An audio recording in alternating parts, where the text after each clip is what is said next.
Hello दोस्तों, तो अब तक हम जो है क्वेश्चन नंबर 35 तक देख चुके हैं। जो हमारा जामिया मिल्लिया इस्लामिया का एंट्रेंस पेपर है क्लास 9th का, जो कि हमारा सेशन है 2022 का। तो अब हम इसके इस वाले सेशन में जो है क्वेश्चन नंबर 36 से लेकर के 40 तक देखने वाले हैं, तो आप लोग बने रहिएगा। तो देखते हैं हम लोग क्वेश्चन नंबर 36, जो कि इस सेशन का पहला क्वेश्चन है। Cell which lack nuclear membrane are, यानी कि cell which lack nuclear membrane are, उसको हम क्या कहते हैं? Eukaryotic cell, prokaryotic cell, single cell या मल्टी सेल। तो देखिए मैंने लिखा हुआ है, इससे क्या है कि आपको बहुत ज्यादा इजी पड़ जाएगा उस क्वेश्चन को समझना। ठीक है, तो देखिए क्या है। Prokaryotic are unicellular primitive organism that possesses nucleus without the nuclear membrane। जो हमारा प्रोकारियोटिक है और यूनिसेलुलर प्रिमिटिव ऑर्गेनिज्म होता है जो प्रोसेस करता है nucleus without the nuclear membrane के बिना। ठीक है, न्यूक्लियर मेम्ब्रेन के बिना। They do not possess membrane bound cell organism, इनको जरूरत नहीं पड़ती मेम्ब्रेन बनाने के लिए सेल ऑर्गेनिज्म के साथ बॉन्ड करने की। तो इसका जो ऑप्शन हो जाएगा हमारा ऑप्शन नंबर बी, यानी कि प्रोकारियोटिक सेल इसका आंसर हो जाएगा। ठीक है, अब देखते हैं हम क्वेश्चन नंबर 37 क्या है। देखिए, identify the substance which is tough, porous and black. ठीक है, हमें इनमें से बताना है कि कौन सा सब्सटेंस जो है टफ है, पोरस है और ब्लैक है। It is almost pure form of carbon भी होना चाहिए। इनमें से कौन सा होगा? Option A crude oil, option B coke, option C coal tar, option D coil gas. तो देखिए मैंने लिखा हुआ है coke is a tough, porous and black substance. यहाँ पे जो कोक है वो कोका कोला नहीं समझिएगा आप लोग। ठीक है, ये कोक जो होता है हमारा, ये केमिकल होता है। ठीक है, इसको केमिकल जो होता है हमारा, उसको हम कोक कहते हैं, जो कि हमारा प्योर फॉर्म ऑफ कार्बन का बना हुआ होता है। ठीक है, it is almost pure form of carbon. ठीक है, ये प्योर फॉर्म ऑफ कार्बन भी होता है। It is used in the manufacture of steels. इसको कहाँ इस्तेमाल किया जाता है? मैन्युफैक्चर मतलब बनाने के लिए जो स्टील के आइटम होते हैं उसके अंदर। ठीक है, and also in the extraction of many metals. बहुत सारे मेटल्स में इसका यूज किया जाता है, जिसको हम क्या कहते हैं? कोक।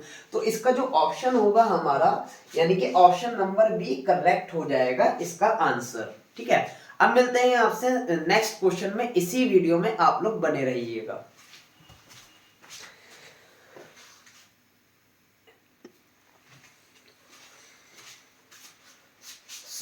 यहाँ पर मैंने 3 क्वेश्चंस लिए हैं। बेसिकली देखिए 3 क्वेश्चन में मतलब ये 40 तक करा दूंगा। बेसिकली मेरी यहाँ पे हैंड राइटिंग थोड़ी खराब है, तो आप लोगों को समझ में आ जाए, मैंने इस तरीके से लिखा हुआ है। तो देखिए, which of the following is a good conductor of electricity, इनमें से कौन सा जो है अच्छा कंडक्टर ऑफ इलेक्ट्रिसिटी है?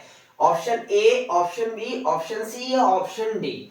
ठीक है, तो इसमें मैंने लिखा हुआ है कि जितने भी मेटल्स होते हैं हमारे, वो गुड कंडक्टर ऑफ इलेक्ट्रिसिटी होते हैं। ठीक है, जितने भी मेटल्स होते हैं, लेकिन जो ग्रेफाइट होता है हमारा एक नॉन मेटल होता है, बट वो कंडक्ट करता है इलेक्ट्रिसिटी को।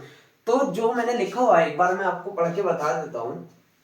Metals are good conductor of electricity, but graphite is the only non metal which conduct, जो क्या करता है? इलेक्ट्रिसिटी कंडक्ट करता है। कौन? ग्रेफाइट। तो इसके अंदर आंसर जो होगा हमारा ऑप्शन नंबर सी जो है करेक्ट हो जाएगा। ठीक है, जो ग्रेफाइट है हमारा, इसका आंसर हो जाएगा।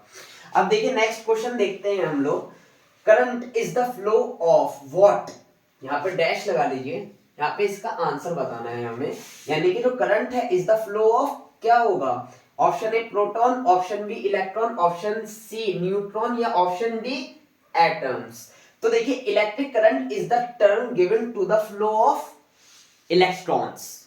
किसका फ्लो हो रहा है? जब इलेक्ट्रिक करंट फ्लो होता है तो इलेक्ट्रॉन्स का फ्लो होता है, जब इलेक्ट्रिक करंट पास करता है। ठीक है, इलेक्ट्रिक करंट जो होता है flow in the opposite direction of electrons. जो इलेक्ट्रिक करंट होता है हमारा, मैंने लिखा हुआ है flow in the opposite direction of electrons. किसके अपोजिट होता है हमारा? ये होता है इलेक्ट्रिक करंट के डायरेक्शन के अपोजिट। क्या चीज? इलेक्ट्रॉन्स।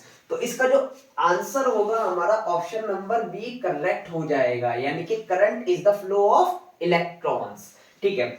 जीन्स आर लोकेटेड इन, जो जीन्स होते हैं हमारे वो कहाँ लोकेटेड होते हैं? क्रोमोसोम्स में,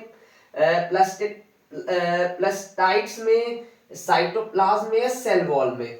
तो देखिए मैंने लिखा हुआ है genes are the part of DNA. जो जीन्स होता है हमारा पार्ट होता है एक डीएनए का। ठीक है। Genetical information of body, they are located in the chromosomes of cell. कहां पे होते हैं? क्रोमोसोम ऑफ सेल के अंदर होते हैं। जीन्स की बात कर रहे हैं। ठीक है। तो जो इसका आंसर हो जाएगा ऑप्शन नंबर ए करेक्ट हो जाएगा हमारा इसका आंसर। तो इसको इतना ही रखते हैं।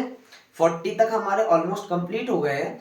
अब मिलते हैं आपसे नेक्स्ट वीडियो में नेक्स्ट क्वेश्चन के साथ। जब तक के लिए थैंक यू सो मच।